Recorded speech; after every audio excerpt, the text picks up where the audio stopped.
Hello BookTube, welcome back. I thought I'd go ahead and do an update for you of what I've been reading and what I'm currently reading. I'm actually currently on vacation this week. Just decided to take my birthday week off. My birthday was the 19th on Monday. I had planned on doing like a reading vlog, but that just didn't work out. I had too much stuff to do around the house, so we had things to be repaired, had to get a new furnace. Didn't know that was going to happen. Always seems to be something. But anyway, I've got at least a couple days left of my vacation. I thought before I miss all the time I have a chance to film anything, I want to get a couple videos filmed. So this is my update video. And then I want to talk about the books I have over there, kind of a little bit of a birthday haul. But that'll be the next video. So anyway, what I'm currently reading, I mentioned last time, I shouldn't say currently reading, what I finished reading is Murder in Galway by Carleen O'Connor. This is the first book in the Galway, Ireland mystery series. I had mentioned on a previous video that I'd read this author's two books from her previous series called Irish Village Mysteries. You can kind of see them a little bit there. Probably not. But anyway, it's a Murder in Irish Village and Murder at an Irish Wedding. And I really enjoyed those quite a lot. They had a really good cozy feel to it, a good mystery. Love the main character and everything. This particular series so far, I'm probably not going to continue with it. I didn't really enjoy this storyline. Our main character is Tara. Her mother had, just before she passes away, says, "Take my ashes back to Ireland and tell my brother Johnny, my brother Johnny that I'm sorry." The daughter doesn't know what for. She's never met her uncle Johnny. She's never been to Ireland. But when her mother passes away, she goes to fulfill her wishes. Her Uncle Johnny owns kind of like an ironworks place, his own little business. He doesn't seem to be all that well liked by the people in the village. And when she goes up to his place, there's no one at the ironworks area, but she goes to the cottage and finds a dead body lying on the ground.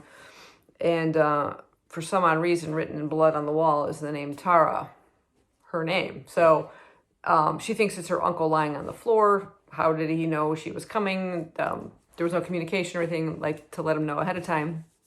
So a lot of weird things going on, but turns out it's not her uncle dead. It is somebody else, somebody that he had a bit of a disagreement with, one of his clients or customers. And he's actually the number one suspect. And she sets out to try and prove his innocence. And I just felt the mystery was very convoluted as the things start to unravel and you're finding out, towards the end, like, what happened and who did what, and etc. It just got really complicated and really confusing. I never really got that cozy feel like you get with mysteries. You kind of start to like the characters or the people in the neighborhood or whatever. There was nothing cozy feel to it. I didn't really like who we find out the murderer is, or their reasonings, or like I said, there were just like too many cooks were spoiling the broth. There's too many people had a hand in things that just made it very, very confusing as you're reading it at the end. And overall, I just wasn't really happy with it. So I don't feel like I'm going to dive into any further mysteries in this series. I will probably look out for the other ones in the Irish Village mystery series. So anyway, if you've given this author a try, let me know what you thought if you've read this series before. But yeah, I definitely preferred the other one. Now, I don't have a physical copy to hold up of the next one that I finished reading because I read it on my Kindle. And unfortunately, I can't just hold up my iPad like I used to show you, a nice colorful image of it, because ever since that recent, I don't know if you have an Apple product, they had that recent iOS update because of some security breach that people were able to, hackers could get into your system and take it over. If you didn't do this update. Well, I can't do that update because Apple lovely doesn't, provide updates for older devices. So I can't update any kind of patch or protection for that. So I can't use that. Same thing with my iPod. It's a super, super old iPod, but it works. I listen to my audiobooks on here. I listen to my music on here. And again, it's so old it hasn't had updates in I don't know how long. So I had to lock both of those down into airplane mode. Thank you, Apple. You could at least find some way to send some sort of updates for devices instead of making them obsolete before their time, because they still work, but I can't use it. You guys have that problem too? Anyway, so yeah, they're locked in airplane mode, and I don't know. I can still listen to all my music on this one, and we'll talk about what I'm currently listening to anyway. I am currently still finishing up David Copperfield by Charles Dickens. I had already downloaded it to my device. And again, you can see the little airplane in the corner over there. See, that's this airplane mode now. But I can still at least listen to music, but I won't be listening or doing anything else with that device either anymore. But anyway, enough griping. Moving on to the other book that I finished reading on my Kindle was The Haunting of Blackwater Cottage by Clay Weiss. I will try to insert a little black and white video thing so you can see kind of what the cover looks like.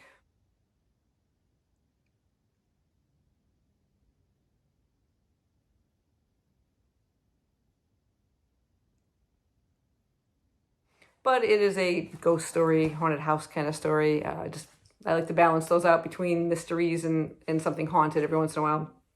But it features our main character, Alicia Hawkins. She's recently widowed. She lives in a New York apartment, and just everything around the apartment reminds her of her late husband, and she just needs to get away. She wants a fresh start. And she ends up moving to a small fishing village in Duxbridge, Massachusetts, buying like a little very, very old rundown house, kind of sight unseen, kind of crazy. But figures it'll be a project for her to work on. She's got, her husband's life insurance policy, so something that'll help finance this endeavor. And but the problem is she's having a hard time finding anybody to work on it. Once they hear that this place, which has been named kind of Blackwater Cottage, once they find out that's the house she wants them to work on, they're all like, "Oh, I'm sorry, I'm all booked up," and blah blah blah, whatever. But she finally finds some guy named Jerry, who's a contractor, who takes on the position. He's not as, I guess, familiar with, the history of that area, of that house, and he sets up working for her. And really, really nice guy, really great, but a lot of weird things start happening in the house.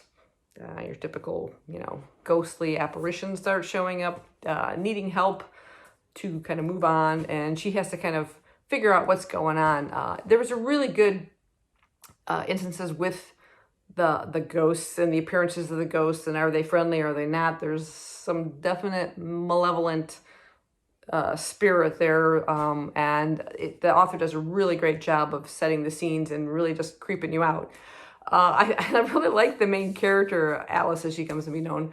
But my God, I'm surprised the woman doesn't have a heart attack before the end of the book. One of my comments I think I made on Goodreads was just, I'm loving this so far, but the descriptions of the food this woman eats, she should be dead by now, being between the pizza and the grilled cheese and the donuts, and oh my God, it was just nonstop food. It was making me hungry, but I'm thinking, if this is her diet, why is she should be with the ghost, that's haunting her house. But I really was engrossed in the story. It has a really good balance of like the ghostliness, the paranormal, and all that, and then this mystery that she's trying to solve. My one regret was that I felt the ending was very, very rushed. As things start to roll and she's starting to figure things out, it just snowballed so fast that boom, it's done, and you're like, huh. You wanted a little bit more drawn out, a little more tense or something, but I felt it was very, very rushed at the end, but still very worth reading. So that was The Haunting of Blackwater Cottage by Clay Weiss. Definitely give it a shot. In terms of what I am currently reading, besides the audiobook that I'm listening to of David Copperfield, I'm reading another one on my Kindle, and again, I'll insert an image of it. This is The Haunting of Quenby Mansion by J.S. Donovan.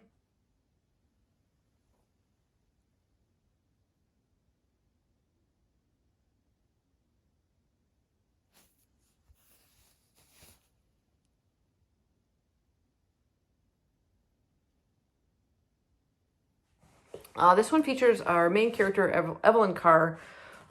She's a private investigator, and it begins with a scene of her in her work and stuff, and trying to locate this one young woman or something. I don't know, it just felt weird with her character as a private investigator, and with this like extendable baton she goes around with, and just, I don't know, that whole part of the story was just kind of weird. But her husband Terrence makes musical instruments, but trying to make ends meet, living in their small little apartment, they are kind of financially strapped. And then suddenly Evelyn receives a letter from a lawyer saying that she has inherited a 17-room plantation, basically mansion, from her father, who has been missing for 10 years, who she never even knew. She was raised as an orphan. She knows nothing about her family, her parents, nothing. Comes to realize through this lawyer who had been instructed not to reach out or contact anybody, contact her rather, for 10 years. So there was a sealed envelope with, I guess, her name and contact information and stuff like that to reach out to her. The thing is, Maxwell Quenby has been missing for 10 years, so he is presumed dead legally. And now she has inherited this property. Could be a godsend, they are, like I said, are financially strapped. So she and her husband decide to go to this small little town where this plantation is. Right away she's thinking, oh God, was my father or my ancestors slave owners? Her husband is black. It's sort of like this awkward situation. She doesn't really, like I said, know anything about her family. And starts to delve kind of into it. While there, lots of weird things start happening, first to her and then to her husband. There's like sleepwalking incidences. She finds herself out in the middle of a cornfield or whatever, like how did she get here? What's happening? There's some creepy neighbors that just kind of show up and waltz their way right into the house uninvited. They're saying like, this place doesn't belong to you. They were really creepy. The whole town just seems to have some sort of animosity toward the Quenby family. A lot of disappearances took place. No one has ever found these missing people. In fact, Maxwell Quenby went missing. No one knows what happened to him. Is he alive? Is he dead? But he is, in a way, blamed for these disappearances. And so, besides the sleepwalking and other instances, ghosts start to appear and are seemingly wanting her to help them move on, help them solve what happened to them. And so here's where her private investigator kind of skills come in handy. And in fact, now since they have arrived, lots of things seem to be starting up again. And now there's another missing young woman. In some cases there were men, so it's not just specifically women, but there's a young woman missing now, and it's very, very urgent that she tries to find this person too before something happens to that one as well. So there's a really good balance in here again of a mystery to be solved and lots of weird, creepy situations going on. Who's involved? Was her father a good man? Was he responsible for crimes? You don't really know. And I am about at least halfway through the story now, and I'm really, really enjoying it. I'm hoping it won't have quite the rushed ending that the other one did, but we'll see. And then after I had finished The Murder in Galway, I was just looking for something, I felt like a classic. I don't know why. So getting into autumn now, or I think we're officially autumn as of today, or was it yesterday? Anyway, I felt something along that lines as well, something kind of slightly ghostly. I don't really know a whole lot about this, actually. I tried reading this once before, and I just couldn't get through it. It was one of those DNFs. It's quite a while ago, though, because I felt it was just so overly descriptive, and maybe I just wasn't ready for this type of classic at the time. But I'm delving back into it again, and I'm actually really enjoying it. This is The House of Seven Gables by Nathaniel Hawthorne, author of The Scarlet Letter. First of all, I just gotta say, this is the most awful cover I've ever seen. This guy looks like he has the worst tan. Maybe he had one of those big hats, but look at this. What is it with this guy? It is eyes. He's looking in two different directions. I don't know. I had an old mass market copy when I first tried to read it a long time ago, and I just got rid of it since I couldn't read it. And it had a real cool house on it. So it had a house of 7 gables. This, I don't know. That's weird. Anyway, I'm just going to read the synopsis of it for you, in case you're not familiar with it. It says, this enduring novel of crime and retribution vividly reflects the social and moral values of New England in the 1840s. Nathaniel Hawthorne's gripping psychological drama concerns the Pynchon family, a dynasty founded on pious theft, who live for generations under a dead man's curse until their house is finally exorcised by love. Hawthorne, by birth and education, was instilled with the Puritan belief in America's limitless promise. Yet, in part because of blemishes on his own family history, he also saw the darker side of the young nation. Like his 20th century heirs, William Faulkner and F. Scott Fitzgerald, Hawthorne peered behind proprieties, facade, and exposed the true human condition. So yeah, they're at the beginning. I forgot the guy's name now. Well, there's just this man that was accused of like basically witchcraft and killed. And in a way, Colonel Pynchon was one of the people responsible, I guess, for condemning him. And at this man's death, he points to Colonel Pynchon and said, God will give him blood to drink. So he's basically cursed him before he was killed. And it's sort of, this curse seemed to continue through the family. Well, Colonel Pynchon doesn't seem to care. He ends up building this house of 7 gables, this Pynchon house, or mansion, whatever you want to call it, on the very land where this man once had his own home. And lots of weird things start to happen. So anyway, I'm enjoying it so far. Like I said, I'm only page 62, and this may seem like you've read a lot here, but I have not really. The book actually starts right here. So I've read this much so far.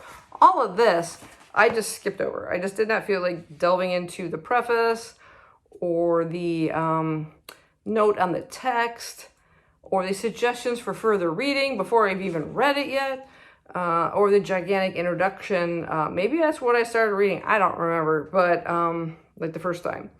But I just jumped right into the book on page 5, which really isn't page 5 when you look at all the pages beforehand. Anyway, like I said, I am actually enjoying this the second time around. So sometimes you just gotta give a book another chance. You never know. So like I said, I'm going to try and insert just some quick images of the Haunting of Blackwater Cottage and the Haunting of Quenby Mansion. Hopefully it'll come through okay. If not, just check them out on Goodreads. You'll track them down. But yeah, that's all I have for you today. Like I said, my next video will be just a quick book haul, a belated birthday book haul. Some lovely alliteration there. Hope you guys are having a great time. I have, like I said, 2 more days left of vacation. I'm hoping to actually just relax and chill out. And I will see you guys in my next video. Bye-bye.